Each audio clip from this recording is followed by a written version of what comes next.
Hello, this is Saberstorm, and this is another Global Game Jam review. Today I've got Pathogen, which was created by Taylor Park, Chris Page, Josh Watts, and Kyle Watts using the Unity 3D engine. I'm gonna start it up now. The Star Fox references are easy to pick up, but the force is not with this one, and we're gonna get into that a little bit.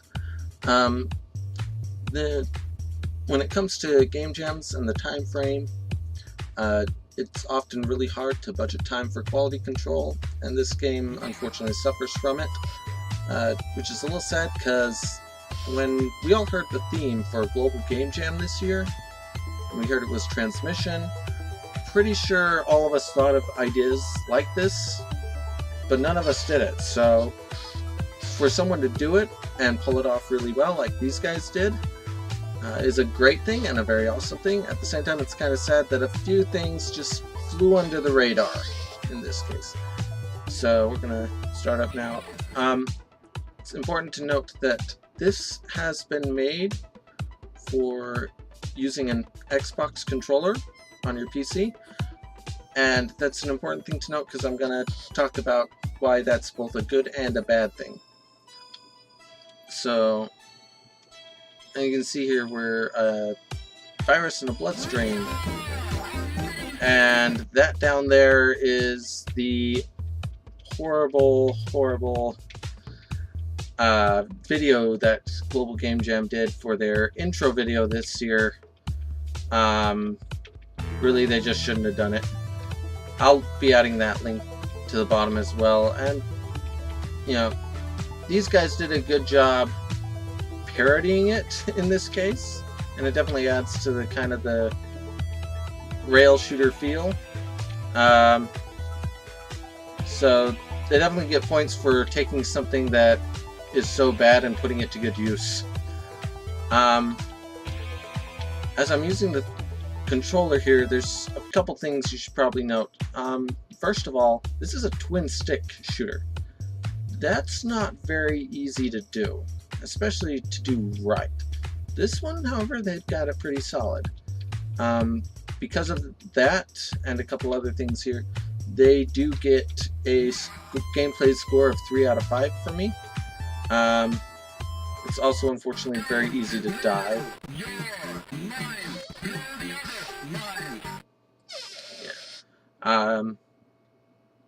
I'm guessing the grammar in this game is also deliberate just to be funny, so I'm not counting that for or against them. Unfortunately, the other reasons why they only get a 3 out of 5 gameplay wise is, as you've probably noticed earlier, there's not a lot of consistency in the level design, and it very quickly becomes either, you know, overly crowded like you just saw there, or it becomes, you know, almost empty like it is right here, and then suddenly you end up in another crowded space. So there's a distinct lack of consistency, which unfortunately hurts it. Graphics wise, they did a really good job. Easy 4 out of 5. Not perfect. They probably should have turned off the shadowing, because where's the light coming from, first of all, and secondly, it's kind of more of a hindrance than a help. I mean, if you could catch shadows around a corner, that helps, but that's if you can catch shadows around the corner. So, I'm going to deliberately die here real quick, and that's for a reason I'm going to go into. Something else I've noticed is, as you probably saw, there's no real consistency for how much damage you take in the corner up there. And sometimes I lose 1 point, sometimes I lose 2. So that's a bit of a problem.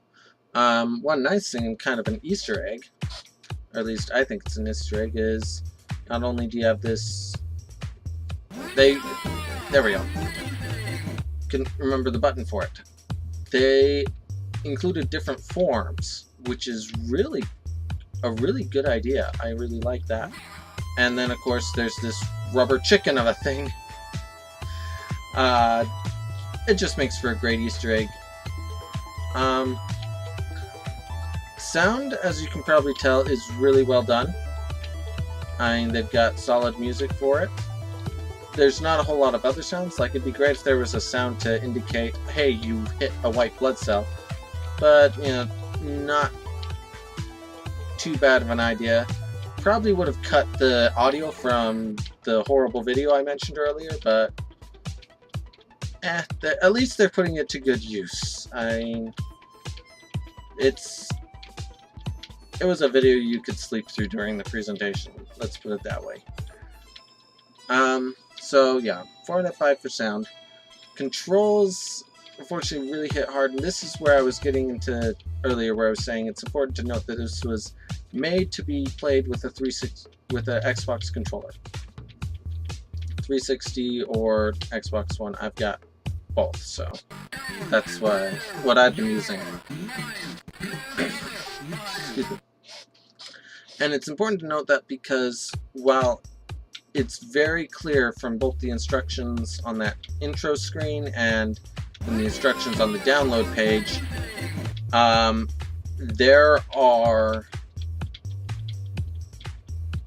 it's clear it was made that way, but it's very clear that they also did not take certain factors into account. And this is where I was saying there's a lot of things that flew under the radar when it comes to controls. And to put it simply, the bumpers are your shooting, and you have to constantly be clicking them because it's not automatic, it's single shot, and you can just double it up and go to town and just rapidly tap both bumpers.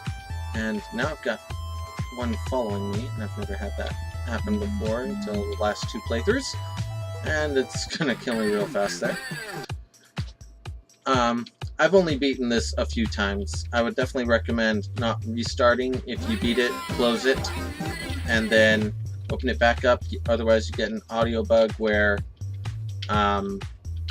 it'll try to play the music track twice because it keeps playing the music and then it tries to play it again. But back to what I was talking about control-wise, the bumpers are your shooting, and that's not a good control scheme. And the reason why is because the design of the Xbox controller, your natural inclination is to grab it by the triggers, which in this case control back and forth movement. So you can move far away from the camera or closer to it. Now, if you were playing with a PlayStation controller, there your natural inclination is to put your fingers at the bumper locations, the R1 and the R2 buttons. And so the design of the controller matters, and it's something where you can tell when a game has been ported and hasn't necessarily been ported with all the best ideas. Given the time frame and the fact that Dark Souls Remastered is coming out, I'll use that as an example. In Dark Souls, if you play it on the PlayStation, your light attack is on the R1 button, where it should be, because that's where your fingers want to go. However, when you play it on Xbox, the light attack is on the shoulder buttons, like the shooting on this game.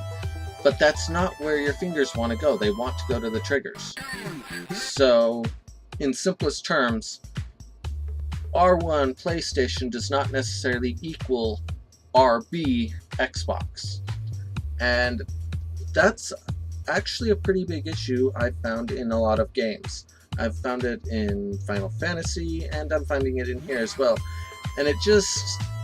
It shows that, you know, you had the best intentions, but you missed something really critical. The design of the controller matters.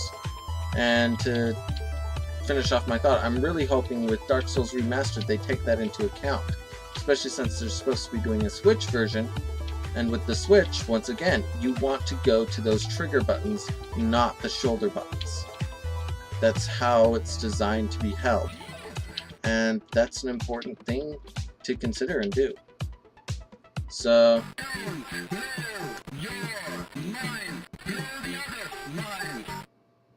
just died here again, so we'll go to the overall score, and I'll try one more time to beat it with you guys watching. I've only beaten it twice, like I said. It's a good thing to note that when you do infect one of these red blood cells, they can bounce around and infect others, so mostly what you have to worry about is dodging. Ultimately, the overall score on this is 7 out of 10. It's a great concept, they did a really good job with it, and you know, doing a twin stick shooter is not easy to do, but they tackled it and they did a really good job. Beyond that, you know, it needs polish, there needs to be wider level, you know, it needs some work, but this has the foundation of either being, you know, the next indie darling, or even just forming the basis for, I could see a lot of good educational games coming out of this general idea, which I think is a great thing because you don't see a lot of those around anymore, which is sad because that's kind of where video games got their start in large numbers. You know, playing number munchers or math blasters.